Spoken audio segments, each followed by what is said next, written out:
You know, terrorists are not welcome in this country, and I'm not saying the Labour Party are terrorists, please let me say that, but what I want to say is this: the Prime Minister has definitely stated that any person who has helped materially or otherwise terrorists with the view of overthrowing this country are not welcome in this country, and that is the position.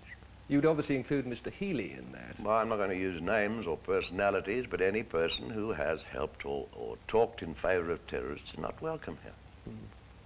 Do you feel that the British Labour Party is trying to stir things up on this settlement? Make it impossible? I don't think there's any doubt about it. I don't think there's any doubt about it, and I'm satisfied that if a Labour Party delegation came over here, it wouldn't be to check on what the Commission's doing, it would be to stir it up. If the Pearce Commission in the end went home with a no report, you would have difficulty in regarding that as a true expression of the feeling of the people of Rhodesia as a whole, would you? Oh, we would, but I think it would be a defeat for Britain, because this is a British idea. It started right back. We've always said it was nonsensical to be able to go along and ask an African whether he thinks this or not, when the whole basis is tribalism. I mean, let me give an example of this.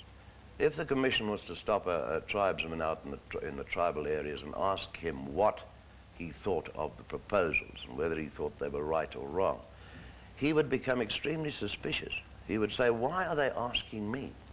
Why haven't they asked my headman, my crawl head, my chief? He's my spokesman. We have had consultations. I have agreed with the majority. And it's for them to speak for me, not for me to speak alone. And this is what the British do not understand on the question of the tribal setup in Rhodesia. If the answer, for whatever reason, that the Pearce Commission gives is no, do you think that there can still be a settlement on these terms between Britain and Rhodesia?